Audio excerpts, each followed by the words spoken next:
ಇವತ್ತು ಅಂತಾರಾಷ್ಟ್ರೀಯ ಮಹಿಳಾ ದಿನಾಚರಣೆ ಆಚರಿಸ್ತಾ ಇದ್ದೀವಿ.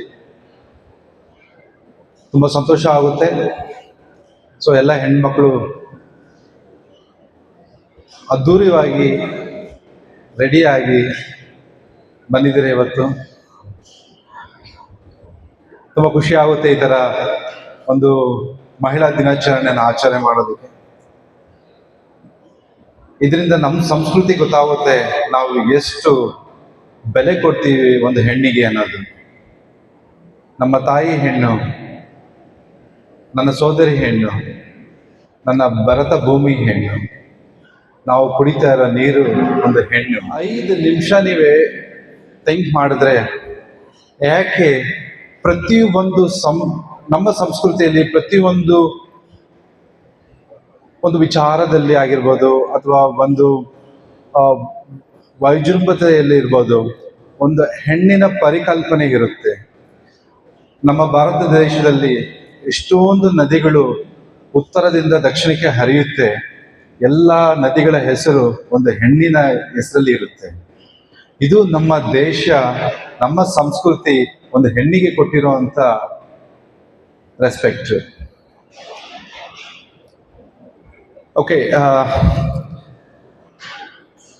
ಇವತ್ತು ನಾವು ಸಿರಾದಲ್ಲಿ ಒಂದು ಕಾರ್ಖಾನೆ ಮಾಡಿ, ಈ ಕಾರ್ಖಾನೆಯಲ್ಲಿ ಒಂದು ಹೆಣ್ಣು ಮಕ್ಕಳಿಗೆ ಒಂದು ಎನ್ಕರೇಜ್ಮೆಂಟ್ ಕೊಟ್ಟು ಒಂದು ಎಂಪವರ್ಮೆಂಟ್ ಕೊಡ್ಬೇಕನ್ನೋ ಉದ್ದೇಶದಲ್ಲಿ ನಾವು ಸಿರಾ ತಾಲೂಕನ್ನ ನಾವು ಆಯ್ಕೆ ಮಾಡ್ಕೊಂಡ್ವಿ. ಇವತ್ತು ಬೆಂಗಳೂರಲ್ಲಿ 6 ಮ್ಯಾನುಫ್ಯಾಕ್ಚರಿಂಗ್ ಕಂಪನೀಸ್ ರನ್ ಆಗ್ತಾ ಇದೆ.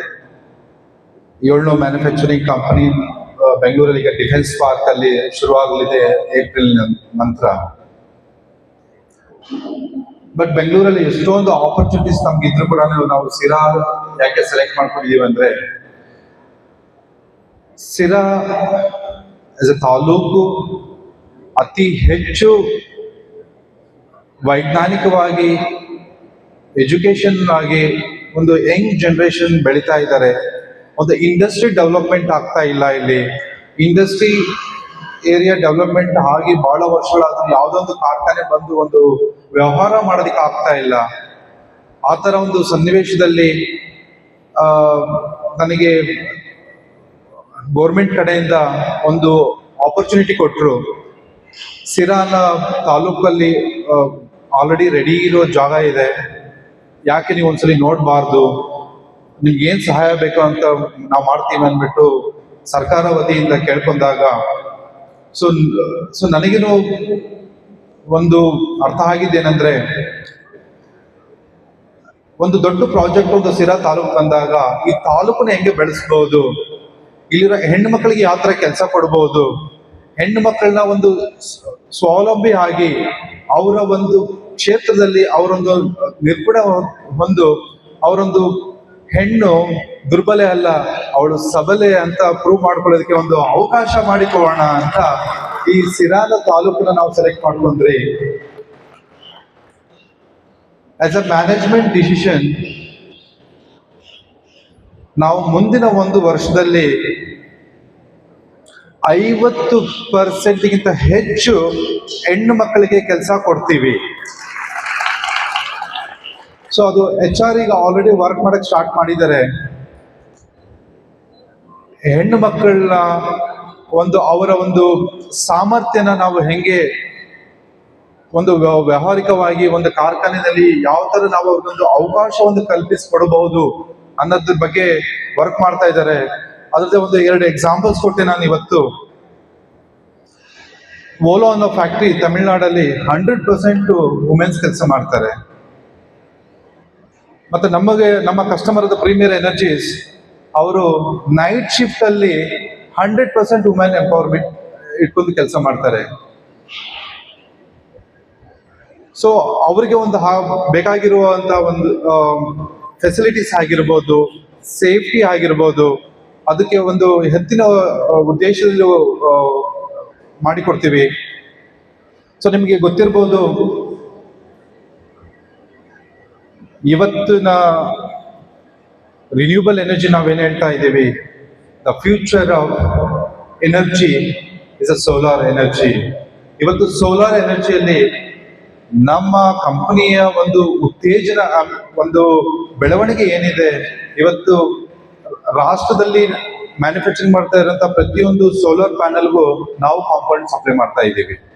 So today we are recognized as India's largest solar components manufacturer.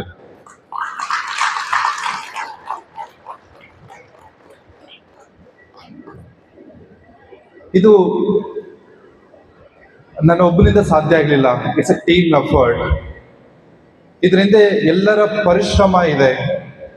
ಇವತ್ತು ನಾವು ರಾಷ್ಟ್ರ ಮಟ್ಟದಲ್ಲಿ, ದೇಶ ಮಟ್ಟದಲ್ಲಿ, ವಿದೇಶ ಮಟ್ಟದಲ್ಲಿ ನಾವು ನಮ್ಮ ಒಂದು ಕಂಪನಿಯ ಬ್ರ್ಯಾಂಡ್ ವ್ಯಾಲ್ಯೂನ ಬಿಲ್ಡ್ ಮಾಡಿದೀವಿ ಆಲ್ರೆಡಿ. ಸೊ ಮುಂದಿನ ದಿನಗಳಲ್ಲಿ ದೇಶ ಕಟ್ಟುವ ವಿಚಾರದಲ್ಲಿ ನಾವು ಮುಂದೆ ಸಾಗ್ತಾ ಇದ್ದೀವಿ. ಹಾಗಾಗಿ ಡಿಫೆನ್ಸ್ ಅನ್ನೋ ಒಂದು ಹೊಸ ಪ್ರಾಜೆಕ್ಟ್ ಅನ್ನು ಸ್ಟಾರ್ಟ್ ಮಾಡಿದ್ದೀವಿ. Today we are the first manufacturer of defense equipments in the ground mobility, and it has been approved under the IDDM, Indigenous Design, Development and Manufacturing. ಇದರಿಂದ ನಮಗೆ ಹೇಳ್ಕೊಳ್ಳೋಕೊಂದು ಹೆಮ್ಮೆ ಆಗುತ್ತೆ, ನಾವು ಈ ತರ ಒಂದು ಕಂಪನಿಯಲ್ಲಿ ಕೆಲಸ ಮಾಡ್ತಾ ಇದ್ದೀವಿ ಅನ್ನೋದು. ಇದು ನಿಮಗೆ ಗೊತ್ತಿರಬೇಕು, ನಿಮ್ಮ ಮನೆಯಲ್ಲಿ ಗೊತ್ತಿರಬೇಕು, ನಾವು ಯಾವ ಕಾರ್ಖಾನೆಯಲ್ಲಿ ಕೆಲಸ ಮಾಡ್ತಾ ಇದ್ದೀವಿ, ಆ ಕಾರ್ಖಾನೆಯ ಉದ್ದೇಶವೇನು. ಇವತ್ತು ನಮ್ಮ ಉದ್ದೇಶ ಬಿಸ್ನೆಸ್ ಮಾಡುವ ಉದ್ದೇಶ ಅಲ್ಲ, ದೇಶ ಕಟ್ಟುವ ಸಲುವಾಗಿ ನಾವು ಈ ವ್ಯಾವಹಾರಿಕ ವ್ಯವಸ್ಥೆಯಲ್ಲಿ ಇದ್ದೀವಿ. ಮುಂದಿನ 5 ವರ್ಷಗಳಲ್ಲಿ 10,000 ಜನ ಎಂಪ್ಲಾಯ್ಮೆಂಟ್ ಕ್ರಿಯೇಷನ್ ಮಾಡುತ್ತೆ as a group, as an institute.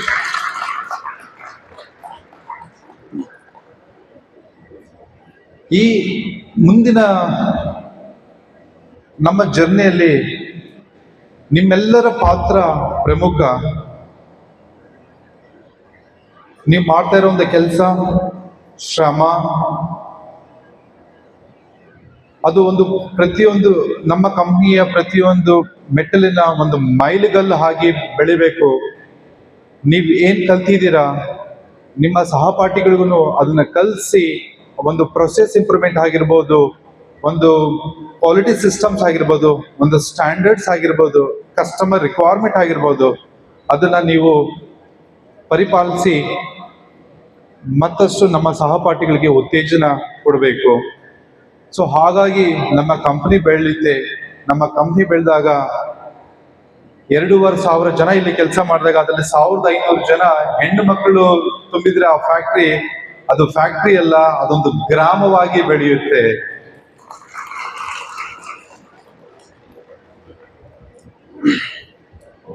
So and thank you so much for all my dignitaries and sitting with me, and it's my pleasure honoring today and addressing all my dignitaries and about the company, and I wish you all the best for every woman in our factory, in our society.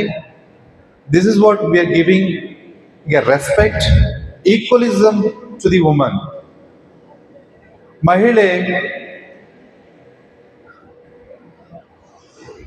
ಆಗಿನ ಕಾಲದಲ್ಲಿ ಹೆಣ್ಣು ಮಕ್ಕಳನ್ನ ಕೆಲಸ ಕಳಿಸ್ಬೇಕಂದ್ರೆ ಅಥವಾ college ಕಳಿಸ್ಬೇಕಂದ್ರೆ ಹೇಗಪ್ಪ ಹೆಣ್ಣು ಮಕ್ಕಳನ್ನ ಮನೆಯಿಂದ ಆಚೆ ಕಳಿಸ್ಬೇಕಂತ ಯೋಚನೆ ಮಾಡ್ತಾ ಇದ್ರು. ಬಟ್ ಇವತ್ತಿನ ದಿನಗಳಲ್ಲಿ ಮಹಿಳೆ ಯಾವ ಮಟ್ಟದಲ್ಲಿ ಬೆಳೆದಿದ್ದಾರೆ ಅಂದ್ರೆ, ಇವತ್ತಿನ ದಿನ ದೇಶ ಇವತ್ತು ಒಂದು ನಮ್ಮ ದೇಶದ ರೆಪ್ರೆಸೆಂಟೇಟಿವ್ ಮಾಡೋ ಲೆವೆಲ್, ಐ ಮೀನ್ ಆ ಉನ್ನತ ಕ್ಷೇತ್ರದಲ್ಲಿ ಬೆಳೀತಾ ಇದ್ದಾರೆ. ಎಕ್ಸಾಂಪಲ್ ನಮ್ಮ ಕರ್ನಾಟಕದವ್ರು ಆದ್ರಂತ ಸುಧಾಮೂರ್ತಿ ಅವರು ಆಗಿರ್ಬೋದು, ಕಿರಣ್ ಮಜುಂದಾರ್ ಶಾ ಆಗಿರ್ಬೋದು, ಅವರು ಮಾಡಿರುವಂತ philanthropist successful in the business and the socialism, it is recognizing as our state to the nation level and the international level. So ಪ್ರತಿ ಒಂದು ಒಬ್ಬರಿಗೂ ಆಪರ್ಚುನಿಟಿ ಇದೆ. ಹೆಣ್ಣು ನಾವು ಇವತ್ತೇನ್ ನೋಡ್ತಾ ಇದ್ದೀವಿ, ಪ್ರತಿಯೊಂದು ಕ್ಷೇತ್ರದಲ್ಲೂ ಅವರು ಬೆಳೀತಾ ಇದ್ದಾರೆ. ಇಂಜಿನಿಯರಿಂಗ್ ಕ್ಷೇತ್ರ ಆಗಿರ್ಬೋದು, ವೈದ್ಯಕೀಯ ಕ್ಷೇತ್ರ ಆಗಿರ್ಬೋದು, ಒಂದು ಕಾರ್ಖಾನೆ ಬಿಸ್ನೆಸ್ ಎಂಟರ್ಪ್ರಿನರ್ಶಿಪ್ ಆಗಿರ್ಬೋದು. ಸೊ ಎಲ್ಲ ಒಂದು ಕ್ಷೇತ್ರದಲ್ಲೂ ಅವರು ಬೆಳೀತಾ ಇದ್ದಾರೆ. ಸೊ ನಮ್ಮ ಕಂಪ್ನಿನಲ್ಲಿ ಕೆಲಸ ಮಾಡೋರಿಗೆ ಹೆಚ್ಚಿನ ವಿದ್ಯಾಭ್ಯಾಸಕ್ಕಾಗಿ ಕೆಲವು ಹೆಣ್ಮಕ್ಳು ಡಿಪ್ಲೊಮೊ ಅಥವಾ PUC ಮಾಡಿ ಇನ್ಕಂಪ್ಲೀಟ್ ಮಾಡಿರ್ತಾರೆ, ಮುಂದೆ ಡಿಗ್ರಿ ಮಾಡೋಕ್ಕಾಗಲ್ಲ, ಮಾಸ್ಟರ್ ಡಿಗ್ರಿ ಮಾಡೋಕ್ಕಾಗಲ್ಲ ಅಂತ ಹೆಣ್ಣು ಮಕ್ಕಳಿಗೆ ಇಂಟ್ರೆಸ್ಟ್ ಇದ್ದಲ್ಲಿ, ಸೊ ಕಂಪನಿ ಸ್ಪಾನ್ಸರ್ ಮಾಡುತ್ತೆ ಹೈಯರ್ ಎಜುಕೇಶನ್ ಮಾಡೋದಕ್ಕೆ. ಸೊ ಕಿರಣ್ ಇದನ್ನ ಇಂಪ್ಲಿಮೆಂಟ್ ಮಾಡಿ ಇಮಿಡಿಯೇಟ್ ಆಗಿ. ಸೊ ಹೈಯರ್ ಎಜುಕೇಶನ್ ಯಾರ ಹೆಣ್ಮಕ್ಳಿಗೆ ಇಂಟ್ರೆಸ್ಟ್ ಇದೆ, ಸೊ ಅವರಿಗೆ ಉತ್ತೇಜನ ಕೊಟ್ಟು ಅವ್ರಿಗೆ ಏನ್ ಸಪೋರ್ಟ್ ಬೇಕೋ ಅದನ್ನ ಕಂಪನಿ ಮಾಡೋದಕ್ಕೆ ರೆಡಿ ಆಗಿರುತ್ತೆ. So thank you so much. So it's a lovely day, and I wish you once again for all the women's and happy Women's Day. And today is not a day only we're celebrating. You know, every day is a Women Day. ನೀವು ಅಡಿಗೆ ಮಾಡಿಲ್ಲ ಅಂದ್ರೆ ಮನೆಯಲ್ಲಿ ಊಟ ಮಾಡಲ್ಲ. So ಹಾಗಾಗಿ ಪ್ರತಿಯೊಬ್ಬರು ಮನೇಲಿ ಊಟ ಮಾಡೋರು ಒಂದು ಹೆಣ್ಮಗು ಅಡಿಗೆ ಮಾಡಿದ್ರೆ ತಿನ್ಬೇಕಾದ್ರೆ ಇವತ್ತು ವುಮೆನ್ಸ್ ಡೇ ಅಂತ ತಿಳ್ಕೊಂಡು ತಿನ್ಬೇಕು. Right? Thank you so much. ನಿಮ್ಮ ಬಹುತೇಕ ಆರೋಗ್ಯ ಸಮಸ್ಯೆಗೆ ಗ್ಯಾಸ್ಟ್ರಿಕ್ ಕಾರಣ. ಗ್ಯಾಸ್ಟ್ರಿಕ್ನಿಂದ ಮುಕ್ತಿ ಹೊಂದಿದ್ರೆ ನೀವು ಆರೋಗ್ಯವಾಗಿರ್ತೀರಾ.